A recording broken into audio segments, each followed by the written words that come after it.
안녕하세요. 자, 오늘 우리가 이야기해볼 넷플릭스 애니메이션 K-pop 데몬 헌터스, 다들 캐데원이라고 부르시죠? 이게 그냥 영화가 아니에요. 이건 하나의 거대한 문화 현상이고 더 나아가서는 수십억 달러가 오가는 비즈니스 전략의 교과서 같은 작품입니다.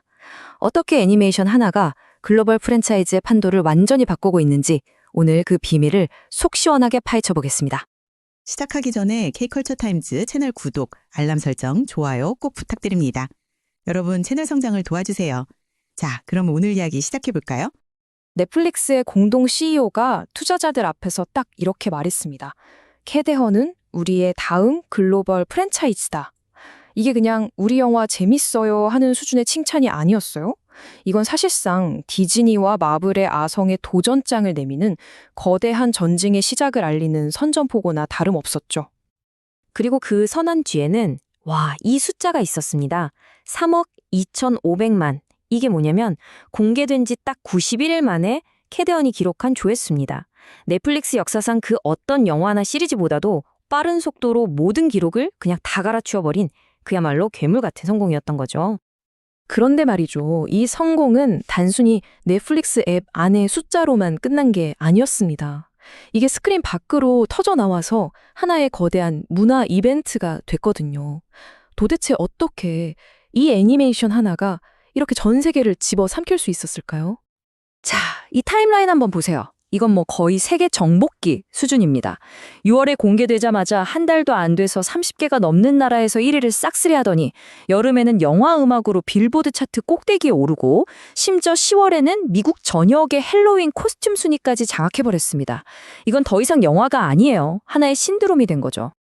자, 이렇게 온라인을 휩쓴 인기가 어떻게 현실 세계로 우리 손에 잡히는 무언가로 바뀌었을까요? 팬들을 갖고 싶다는 이 간절한 마음이 어떻게 거대한 시장을 만들어냈는지 그 과정을 한번 들여다보겠습니다. 제 10살짜리 딸은 캐데런 바비 인형을 위해서라면 당신의 시체라도 밟고 갈 겁니다. 와, 한 팬이 남긴 글인데 좀 살벌하게 들리시나요? 하지만 이건요, 팬들이 이 상품을 얼마나 원초적이고 절박하게 원하는지 그 어떤 데이터보다도 더 생생하게 보여주는 증거였습니다. 그리고 그 열망은요, 곧바로 돈이 됐습니다. 이 그래프를 보시면 아직 공식 굿즈가 나오기도 전인데 관련 K굿즈 해외 판매량이 폭발적으로 늘어난 걸 볼 수 있죠.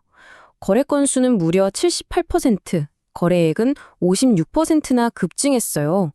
팬들이 공식 상품을 그냥 기다릴 수가 없었던 겁니다. 그런데 바로 여기서 넷플릭스가 진짜 심각한 문제에 부딪힙니다. 팬들의 수요는 하늘을 찌르는데 한 해의 장사에서 가장 중요한 연말 대목에 팔 공식 상품이 단 하나도 없었던 거예요. 이 거대한 빈자리를 누가 채웠을까요?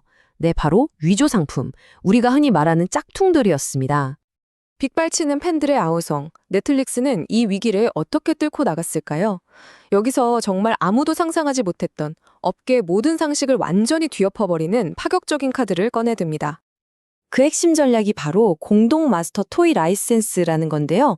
이게 뭐냐면 쉽게 말해서 바비 인형 만드는 마텔이랑 트랜스포머 만드는 해즈브로 아시죠?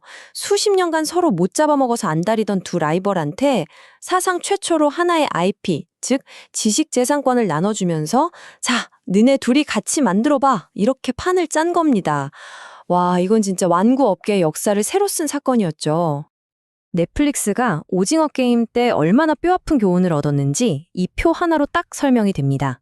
오징어 게임은 터졌네? 이제 뭐 만들지? 하면서 허둥지둥 대응하는 사후 대응이었잖아요. 근데 캐데헌은 처음부터 각본을 쓸 때부터 이걸로 이런 상품을 만들 거다라고 완벽하게 계산된 사전 설계였습니다. 우연한 대박을 기다리는 게 아니라 아예 성공을 직접 설계해버린 거죠. 이 계약이 진짜 천재적이었던 건 각 회사가 뭘 잘하는지 정확히 꿰뚫어 봤다는 점입니다.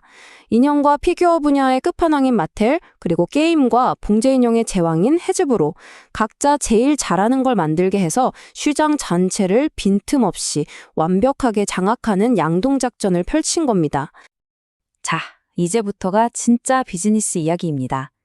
이 수십억 달러짜리 거대한 게임에서 장기적으로 모든 이익을 가져가는 최후의 승자는 과연 누구일까요?